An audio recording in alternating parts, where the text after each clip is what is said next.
오늘도 우리를 사랑하시고 우리에게 참 소망을 주신 하나님을 찬양합니다. 이 땅 가운데 하나님의 말씀대로 살아가기 힘이 들지만 성령께서 우리의 삶을 팔복의 삶으로 예수를 닮는 삶으로 살아갈 걸 믿으며 오늘도 나아가오니 주여 인도하여 주시옵소서. 그런 마음으로 같이 찬양하겠습니다. 주의 도를 내게 알리소서.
내게 알리소서.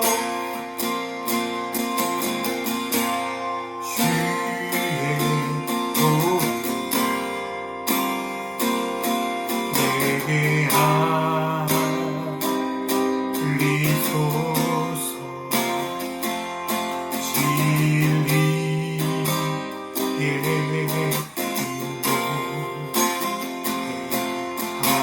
길로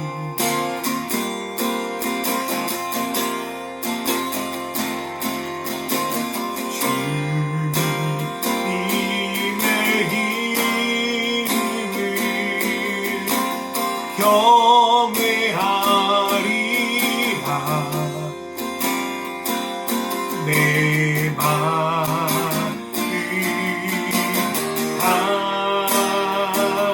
다하여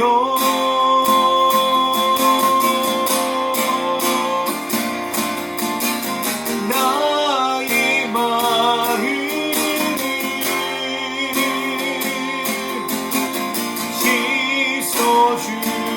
씻어주시고 내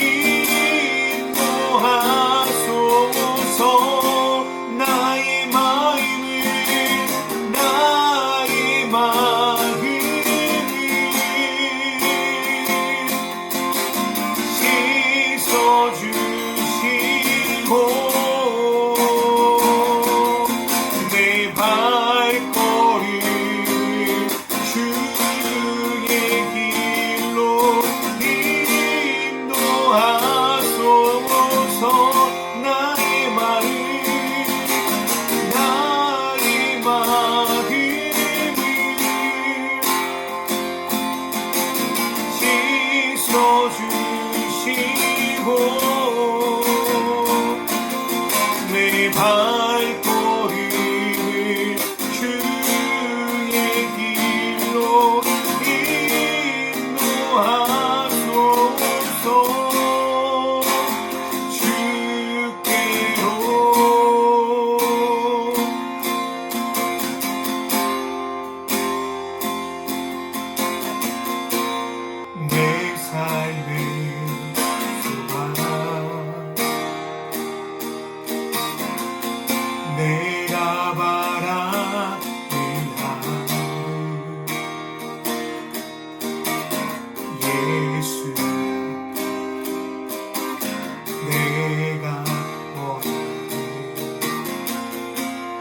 한없는 사랑 풍성한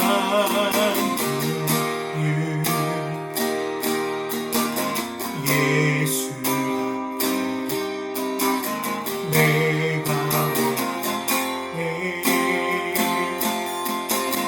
예수 남기는 예수 높이는 예수만 높이길 내가 원하네 내 평생 소원 예수 담기를 예수만 담기를 내가 원하네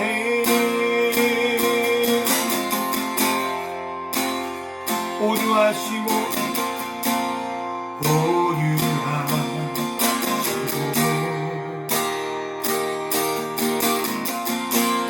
겸손하신 성품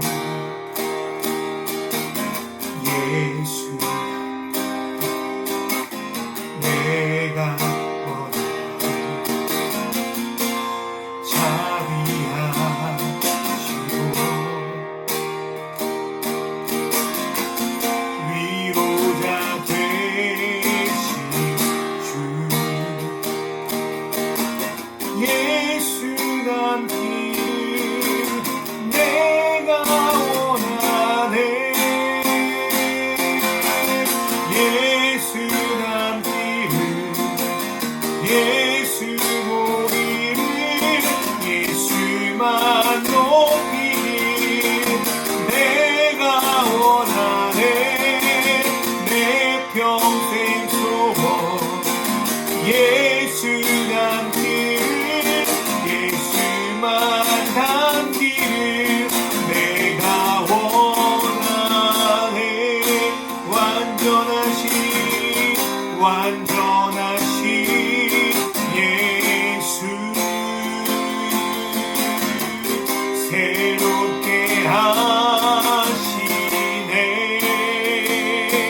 능력과 위위엄 놀라운 사랑에 이적의 하나님 지금 이곳에 오소서.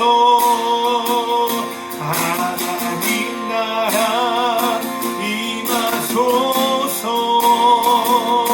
영광과 존귀 능력과 위위엄 놀라운 사랑에 이적의 하나님 지금 이곳에 오소.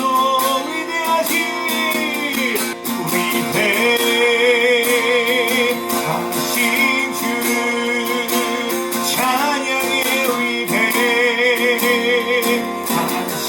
주 모두 알게 되리라.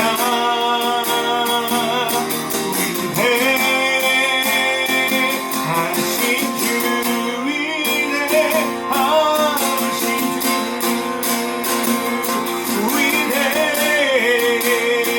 위대하신 주 찬양의 위대하신 주 모두 알게 되리라.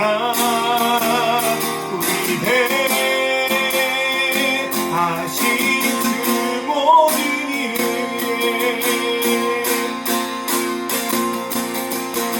모든 일을 위해 뛰어나신 이름 다 찬양해.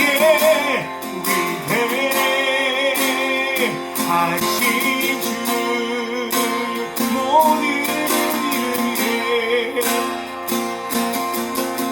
모든 일을 위해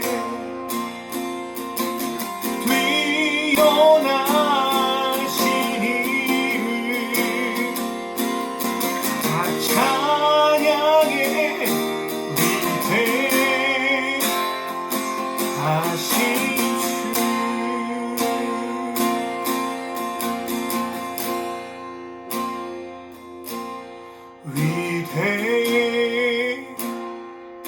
위대하신 주 찬양의 위대하신 주 모두 알게 되리라.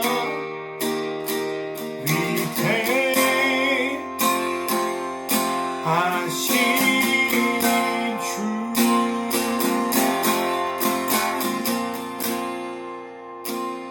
하나님 아버지, 어느 순간에도 주님이 높으십니다. 위대하십니다. 교회가 맛을 잃어 땅에 떨어진 순간에도 주님이 여전히 위대하십니다. 그리고 능력 있는 사람이 아니라 정말 하나님을 사랑하고 겸손히 주님 앞에 나아가는 하나님 나라 백성들을 통하여 주님의 뜻을 이루실 걸 믿습니다.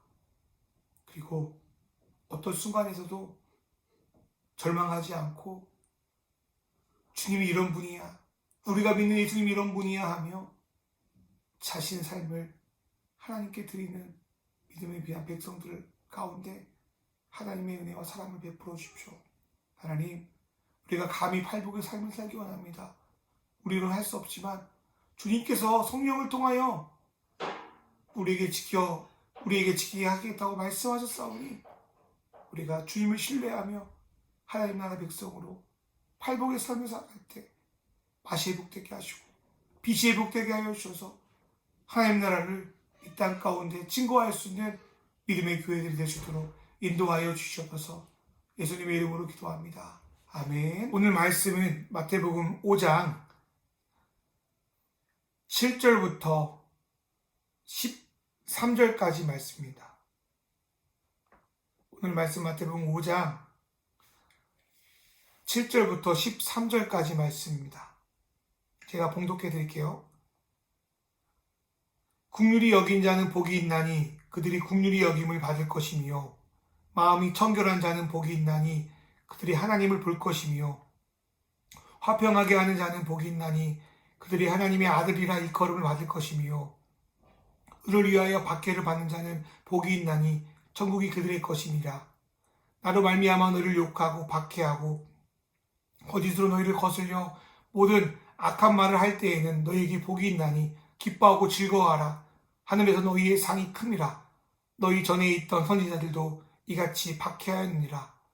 너희는 세상의 소금이니 소금이 만일 그 맛을 잃으면 무엇으로 짜게 하리요. 후에는 아무 쓸데없어 다만 밖에 버려져 사람에게 밟힐 뿐이니라. 아멘. 안녕하세요. 맛있는 교회 온라인 예배를 들으시는 여러분을 주님으로 환영합니다. 그러면 지난 시간에 이어서 예수님이 우리에게 어떤 삶을 살라고 하셨는지 한번 말씀을 보도록 하겠습니다. 5번째로 국률이 여김입니다. 우리가 다른 사람을 국률이 여길 수 있는 이유는 하나님께서 우리를 먼저 국률이 여겨주셨기 때문입니다. 예수님이 이 세상에 살면서 의에 줄이고 목이 마른 우리를 국률이 여기셔서 이 땅에 오셨어요. 그리고 세상이 줄 수 없는 놀라운 사랑을 베풀어 주심으로 우리를 의롭게 하셨어요. 이러한 놀라운 은혜와 국률을 받은 사람은 당연히 다른 사람을 국률이 여길 수밖에 없습니다. 왜냐하면 내가 이렇게 된 게 내가 잘나서가 아니기 때문에 자랑할 수 없는 거예요. 내가 본래 어떤 존재였나, 그런 우리를 하나님이 어떻게 대하셨는가, 그리고 내가 지금 어떤 존재로 변화되고 있는가, 이거를 알면, 진짜 알면 다른 사람에게 잘난 체 못합니다. 국률이 여길 수밖에 없습니다. 여러분, 우리가 매번 예배하는 이유가 뭡니까? 하나님께서 나에게 베푸신 국률을 기억하고 내 삶 속에서 국률을 나누기 위해서요. 하나님이 나를 사랑하시는 것을 경험하고 내 이웃에게도 그 사랑을 베풀기 위해서 그 충전받으려고 예배 드린다고 생각해요.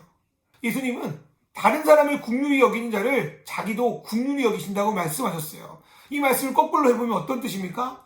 다른 이들을 국률이 여기지 않는 자들은 나 예수도 국률이 여기지 않겠다는 무서운 말씀이에요. 여러분, 만달란트 빚진 자 비유 기억하십니까? 왕이 만달란트 빚진 자를 불쌍히 여겨서 모두 탕감해주고 감옥에 놓여버립니다. 그런데 길을 가다가 자기에게 100데나리오 빚진 사람을 만납니다. 어떻게 합니까? 자기에게 받은 은혜를 생각하지 않고 나에게 빚진 자 생각만 해서 그 사람을 감옥에 쳐넣습니다. 왕이 그 소식을 듣고 분노해서 만달란트 탕감한 취소하고 다시 감옥에 쳐넣으면서 이렇게 말씀하시는 거예요. 내가 너를 불쌍히 여긴같이 너도 네 동료, 네 친구 불쌍히 여기는 게 마땅하지 않냐? 물론 다른 사람이 나에게 한 짓을 생각하면 분노가 치밀어 올라요. 복수하고 싶죠? 그런데 주님이 나에게 베푸신 은혜를 생각할 때 은혜를 모르고 살아가는 사람들을 불쌍히 여기게 됩니다. 물론 이런 일은 억지가 아니라 우리가 주님을 따르는 삶을 살아갈 때 점진적으로 일어나게 되는 거예요. 국률이 여길 때 나타나는 대표적인 반응은 용서와 용납입니다. 용서는 상대가 나에게 용서를 진심으로 구할 때 내가 받아주는 거. 반대로 내가 상대에게 잘못했을 때 진심으로 찾아가서 용서를 구하는 거. 받아줄 때까지 구하는 거. 그게 바로 용서입니다. 그래서 용서는 말로 끝나는 게 아니에요. 보통 그러잖아요. 미안해. 그러면 아유 난 안 받아들여. 그러면 야 내가 그렇게 미안하다고 하는데 너 그럴 거야. 막 싸우잖아요. 그게 용서가 아니라 진짜 잘못했으면 용서를 받아줄 때까지 용서를 구하고 필요하면 대가를 치르는 게 바로 용서하는 겁니다.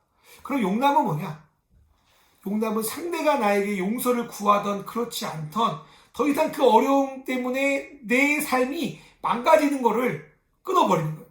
여러분, 사람을 미워하면요 그 상대가 고통스러운 게 아니라 내가 고통스럽잖아요. 그래서 용납하는 거는 다른 사람을 위한 국률이라기보다는 나를 향한 국률이에요. 다른 사람한테 당한 것도 서러운데 그 미움 때문에 내가 망가지는 거 끊어버리는 거예요. 그리고 나머지 모든 문제를 누구한테 맡기는 거예요? 하나님께 맡긴다는 거예요. 말로는 쉽잖아요. 근데 용서와 용납 어렵습니다. 저도 용서와 용납 어렵죠. 오랜 시간과 과정이 필요합니다. 그러나 사람은 해야 할 말을 해야 되고 들어야 할 말을 들어야 됩니다. 예수님이 그러셨잖아요. 예수님이 우리한테 내가 너를 용서하겠다. 너희 죄를 용서하겠다. 그리고 행동으로 보이셨잖아요. 십자가 위에서. 용서와 용납이 바로 그와 같습니다. 어쩌면 이 시대 교회는 그 국륜의 맛을 잃어버린 것 같아요. 저 사람 이상해 보여. 저 사람 죄인이야. 저 사람 예수 안 믿어 지옥 갈 거야. 이런 말을 막 쏟아 넣으면서 정말 그들을 사랑하지 않고 불쌍히 여기지도 않아요. 이러한 모습은 만달란트 탕감받은 은혜를 받았으면서 100달이온 갚지 않은 자들을 무자비하게 감옥에 쳐넣는 어떤 사랑과도 같습니다. 이 말씀을 들으신 여러분은 국률의 마음, 예수의 마음을 품으시고 그 마음을 나타내시길 주를 축원합니다. 6번째로 마음이 청결하게, 마음이 청결. 이 말씀은 시편 24편 3절부터 4절 말씀과 관련되어 있습니다. 말씀을 보면 하나님이 산에 서서 하나님을 만날 자는 손이 깨끗하고 마음이 청결한 자입니다. 하지만 예수님 시대 유대인들은 마음이 청결한 거에는 별로 관심 없고 어떻게든 손이, 외면이 청결한 거에 관심이 많았어요. 그래서 정결의식 이런 것들 엄청 잘 지키거든요. 근데 예수님은 외면 별로 안 중요했어요. 마음이 중요해요. 마태복음 15장 18절부터 20절 말씀 보면 그러나 입에서 나오는 것들은 마음에서 나오는데 그것들이 사람들을 더럽힌다. 마음에서 악한 생각들이 나온다. 곧 살인과 간음과 음행과 도둑질과 거짓 증언과 비방이다. 이런 것들이 사람을 더럽힌다. 그러나 손을 씻지 않고서 먹는 것은 사람을 더럽히지 않는다. 성경에서 마음은 내면 전체를 말한대요. 지, 정, 의, 생각, 감정, 의지 모두를 포함하는 거예요. 그런데 여러분 생각해 보세요. 사람의 마음은 왜 이렇게 복잡해요? 이렇게 꼬여 있어요. 그 마음에 5만 가지 잡생각, 5만 가지 이상한 생각, 나쁜 생각 다 있잖아요. 더러운 생각들 많잖아요. 왜 그렇습니까? 사람은 있는 그대로 받아들일 수 있는 능력이 없기 때문이에요. 사람마다 해석하는 필터가 다 달라요. 그러니까 아무리 좋게 말해도 이상하게 받아들이고 아무리 착하게 말해도 나쁘게 받아들여요. 그러니까 오해와 불신도 낳고 그것들이 마음의 시기와 질투로 이어져서 결국은 다른 사람을 해친 데까지 혹은 나를 해친 데까지 간다는 거예요. 어떻게 하면 이 마음을 청결하게 할 수 있을까? 하나님의 마음, 하나님의 시선으로 세상을 보고 하나님의 마음을 받아들일 때 가능해요. 삶을 살아가면서 얼마나 많은 장면들이 우리를 힘들게 하고 괴롭힙니까?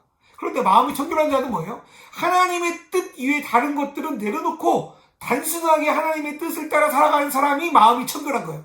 예수 그리스도를 주인으로 모신 자들은 예수의 말씀에 순종하니까 다른 것들이 그렇게 어렵지 않은 거예요. 복잡하지 않은 거예요. 여러분 왜 마음이 복잡해요? 내가 어떻게든 조금이라도 이익 받으려고, 내가 어떻게든 유리하려고 그러다 보니까 마음이 복잡한 거예요. 여러분, 예수 믿는 사람들은 단순해요. 우리는 종종 하나님 앞에 내가 아무리 기도해도 응답하지 않는다고 불평할 때가 많아요. 그런데 많은 경우, 저도 그렇지만 이미 우리 마음에 응답해 줄 때가 많아요. 그런데 문제는 기도하면서 하나님의 뜻이 아니라 내 뜻, 내 생각대로 되기를 계속 원하기 때문에 마음과 생각이 복잡해져서 이게 하나님의 뜻인지 내 뜻인지 사람의 뜻인지를 잘 모르게 되는 거예요. 분별하지 못하는 거예요. 사랑하는 여러분, 신앙생활 복잡하게 재지 마십시오. 그리고 하나님의 뜻을 묻고 여러분의 양심과 또 말씀에 의거하여 또 기도하면서 그 뜻이면 따라가십시오. 그렇게 나아갈 때 우리는 우리에게 말씀하시는 하나님을 보게 될 줄 믿습니다. 7번째로 화평하게 하는 자입니다. 성경에서 화평, 평화라고 하는 것은 우리가 갈망하는 하나님의 의가 우리 삶의 영역 가운데서도 나타나고 이루어지는 걸 말해요. 팔복의 말씀을 조금 연결해 보면 이래요. 하나님의 의를 갈망하고 소망하는 자들은 하나님을 기준으로 긍휼한 마음을 가져서 자신의 주변을 화평하게 만들어서 하나님 나라의 모습들을 보여준 사람들입니다. 이사야 32장 17절부터 20절의 말씀을 보면 의의 결과가 어떻게 우리 삶에 나타나야 되는지를 말씀하고 있어요. 의는 사람들을 화평하게 할 뿐 아니라 세상을 화평하게 만듭니다. 모든 물가에 씨를 뿌리고 소, 나귀에 차여있는 또 쇠고랑을 풀어서 자유롭게 풀어준다는 것은 하나님이 창조하신 동식물들이 평화롭게 살아갈 수 있도록 다스린다라는 의미를 갖고 있습니다. 여러분, 예수님은 사람을 구원하러 오셨지만 또 하나님이 창조하신 이 피조세계를 회복하러 오셨어요. 여러분, 온 피조세계가 타락한 이유는, 무너진 이유는 온 세계의 청지기인 사람이 타락했기 때문이에요. 그래서 하나님은 사람을 회복시키면 당연히 뭐도 따라와요. 자연도 회복되고 이 세계가 회복된다고 생각하셨던 거예요. 우리가 요즘에 코로나다 환경 문제로 어려움을 겪고 있는데, 우리가 겪고 있는 환경 문제의 99.9%는 누구 잘못입니까? 바로 자연을 함부로 한 인간의 잘못 아닙니까? 그래서 예수 믿는 사람은 자연을 보호해야 된다는 거예요. 예수 믿는 거는 사람과 사람뿐 아니라 세상과 사람, 세상과 세상 사이에서 하나님이 주고자 하는 화평을 나눠주는, 평안을 주는 소금 같은 중보자가 되어야 합니다. 그리고 이 세상은 그런 중보자가 필요합니다. 예레미야 5장 1절 말씀 보면은 삶의 곳곳에서 바르게 일하고 진실하게 살려고 하는 한 사람이 없어서 예루살렘이 멸망했다라고 말합니다. 이러한 중보자들은 세상에서 유명하거나 능력 많은 자들이 아니에요. 전도서 말씀처럼 아무도 기억하지 못해도 하나님의 뜻을 행하는 사람들, 자신보다 하나님의 유익을 구하는 자들, 이런 지혜자들 통해서 하나님은 세상과 공동체에 자신의 뜻을 드러내셔. 그리고 믿음의 공동체를 평안하게 만듭니다. 제가 교회에서 사역할 때 어떻게든 이런 마음으로 사역하려고 노력은 했던 것 같아요. 물론 내가 드러나고 싶고 억울하고 그럴 때도 많았지만, 그럴 때마다 세례 요한처럼, 전도서는 가난한 이름 없는 지혜자처럼 나를 누구도 기억하지 않아도 내가 있는 곳 하나님 나라가 쓰고 하나님 공동체가 살아나고 그랬으면 좋겠다, 이런 마음을 품고 살아갔어요. 그리고 그게 멋있다고 생각했기 때문에 그랬던 것 같아요. 그런데 문득 나 왜 그때 바보처럼 살겠지? 나 왜 그때 바보처럼 대했지? 왜 남 좋은 일만 시키고 나는 아무것도 아니게 되었지? 이럴 생각이 사람인지라 자꾸 들 때가 있어요. 그럴 때마다 세례 요한 떠올리고 전도서 말씀 떠올리면서 아무도 이름 기억해 주지 않아도 하나님이 기억해 주겠지. 하나님이 이런 자들을 하나님의 자녀라 인정해 주신다 하셨으니 나도 인정해 주시겠지. 이런 생각하면서 조금씩 버텼던 것 같아요. 이 시대에 자기를 위해서, 자기 욕망을 위해서 살아가는 사람 많습니다. 교회 안에 있는 사람들도 예의가 아니에요. 미안하지만 목회자들도 예의 아니에요. 그러나 진정 자신이 기억되지 않는 것을 감수하고 화평을 위해 살아가는 사람 적습니다. 음식에 소금이 들어가면 녹아요. 그래서 음식에 소금이 보이지 않아요. 그러나 그 음식을 먹으면 맛을 알 수 있잖아요. 믿음의 공동체도 마찬가지 아닐까요? 세상도 마찬가지 아닐까요? 보이지 않아도 화평케 하는 자들이 들어간 공동체, 들어간 사회는 맛이 날 수밖에 없어요. 저와 여러분 삶이 그런 화평의 맛이 나는 삶이 되기를 주의로 축원합니다. 마지막 8번째로 의를 위하여 핍박받는 자입니다. 의를 갈망한다면 그 갈망이 결국 내 삶을 하나님의 의를 향한 삶, 의를 위한 삶으로 변화되게 되어 있습니다. 그런데 이런 사람들은 주변에 핍박받기가 너무 딱 좋아요. 왜냐하면 이들은 어느 편에도 속해 있지 않기 때문입니다. 저는 저번 주에 온유한 자에 대해서 말씀을 드렸어요. 온유한 자는 사람 편에 서는 자가 아니라 하나님 편에 서서 살아가는 사람들이잖아요. 그런데 사람은요, 신기하게 교회든 교회 밖이든 어떻게든 자기 편, 자기 파 사람들을 만들어냅니다. 그리고 싸우면서 자기 생각을 어떻게든 관철시키려고 해요. 여러분, 편드는 거에 사랑, 정의, 평화, 사랑, 상식 안 들어가요. 혈연, 학연, 지연 이런 걸 통해서 어떻게든 내 편, 네 편 나누고 자신의 이익을 쟁취하기 위해서 싸워요. 그리고 이런 일들은 세상뿐만 아니라 많은 교회들을 불나게 만들었고요. 갈라지게 만들었어요. 이러한 편드는 교회의 특징은 자신들이 하나님을 예배하는 공동체가 아니라 자기 권리 주장하는 이익 공동체 같을 때가 많아요. 이러한 편 만드는 상황에서 편이 없는 사람은 많은 어려움을 당할 수밖에 없어요. 편이 없기 때문에 누구에게나 타겟이 되고요. 보호해주는 집단이 없기 때문에 공공의 적으로 몰려서 희생양이 되기 쉽습니다. 예수님도 마찬가지 아니에요. 예수님의 죽음을 정치적으로 보면은 그 당시 어떠한 집단에도 속해 있지 않았기 때문에 그 모든 집단이 예수를 함께 죽습니다. 그런데 진짜 기독교인들은 예수님처럼 누구도 편들지 않는 삶을 살아야 돼요. 우리는 세상에 있으나 세상에 속하지 않고 나그네의 삶을 살아가는 자들이기 때문입니다. 하나님이 진정 삶의 기준이 되면 기존처럼 내 이익과 욕망에 따라 편나누며 살아갈 수 없습니다. 예수님도 이렇게 세상 어느 편에 속하지 않고 하나님 편에 서서 살게 될 때 핍박받는 건 당연하다. 그런 일이 있으면 오히려 기뻐하고 즐거워해라. 그렇게 말씀하세요. 그리고 이러한 핍박이 오히려 네가 하나님 믿고 있다는 것을 증명한다 라고까지도 합니다. 여러분은 정말 하나님 믿음으로 어떠한 핍박을, 어떠한 손해를 받고 계십니까? 만약 여러분이 예수님 믿는다고 하면서 어떠한 핍박과 어려움도 없다면 그거는 제대로 믿지 않고 있기 때문에 그럴 확률이 많습니다. 예수 믿는 거는 예수 믿었다고 말하고 끝나는 게 아니잖아요. 일주일에 한번 교회 나와서 회개 샤워하고 나머지 일주일을 내 맘대로 보내는 게 아니잖아요. 결혼 생각해보세요. 부부가 혼인신고는 했어. 그런데 한 번도 보지도 않고 만나지도 않았어. 그게 무슨 결혼입니까? 사기 결혼 아니에요. 사랑하는 여러분, 예수 믿는다고 하고 사기치지 마십시오.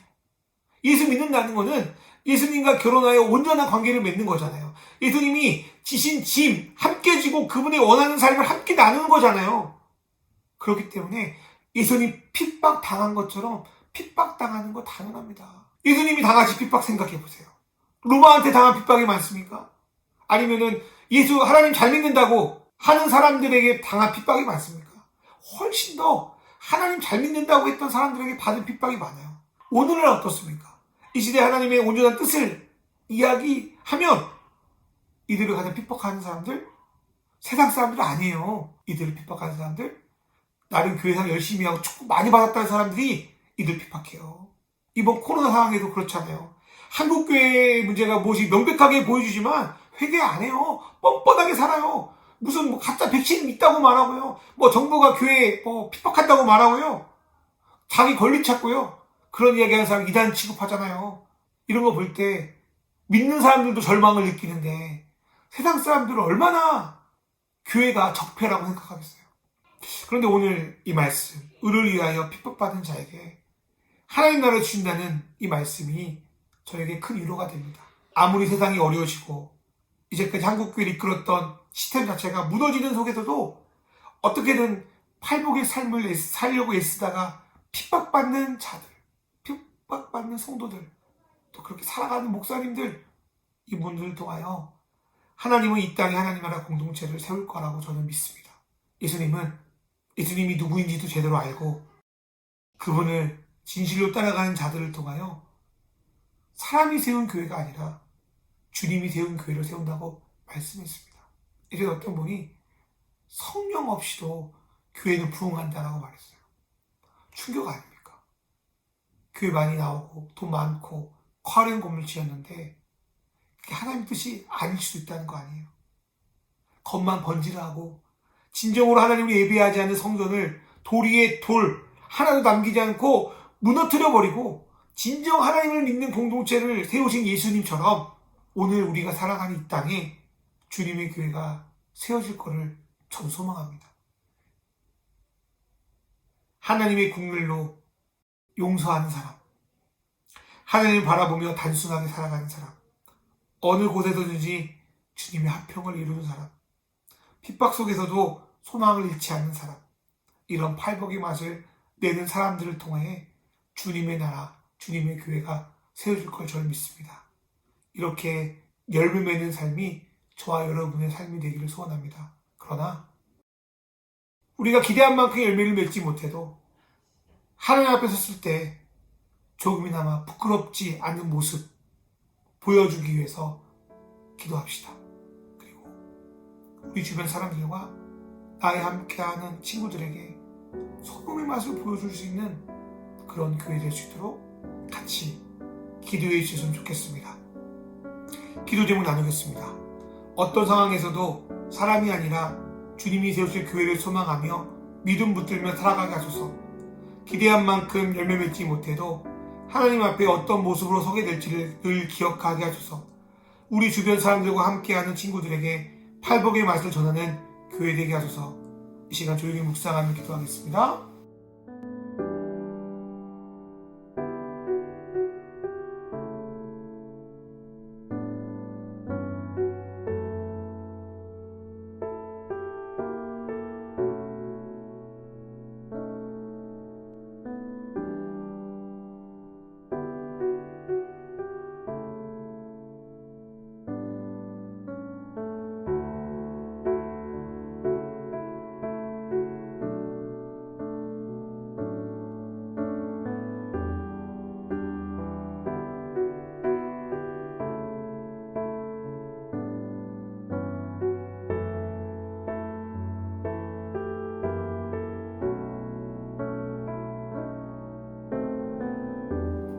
하나님 아버지, 예수를 믿는다고 하면서 신앙생활하고 교회 나가지만 예수님이 예수 믿는 자들에게 어떻게 살라고, 어떻게 이 땅에서 하나님의 열매를 드러내라고 말씀하신 것들에 대해서는 기울이지 못했음을 회개합니다.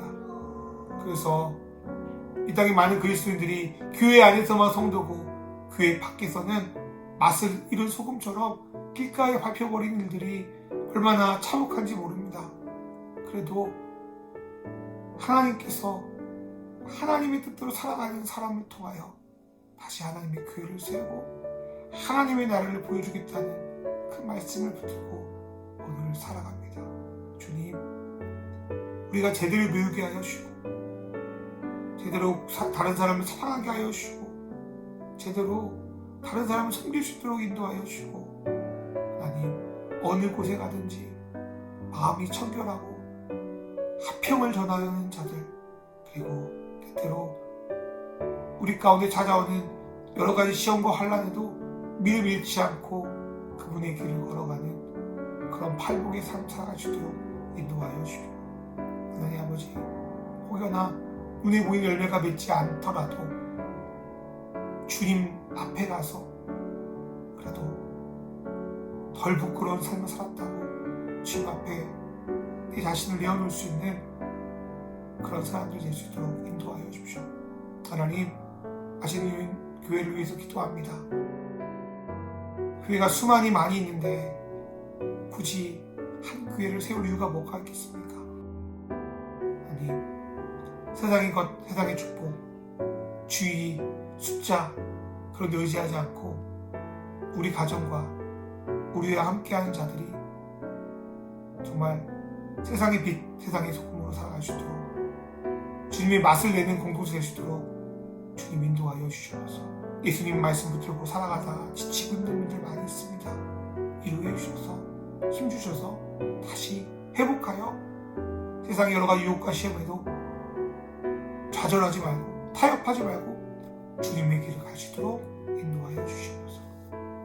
이제는 우리 주 예수 그리스도의 은혜와 하나님의 사랑과 성령님의 인도하심을 팔복의 삶을 사랑해 주님의 귀한 열매 맺고 착하고 충성의 종이라 칭찬받을 수 있는 우리 맛있는 교회 믿음 백성들과 여러 가지 어려운 가운데도 믿음을 지키며 인내하며 나아가는 이 땅의 그리스도인들에게 이제부터 영원히 함께 하시기를 간절히 축원하옵나이다. 아멘.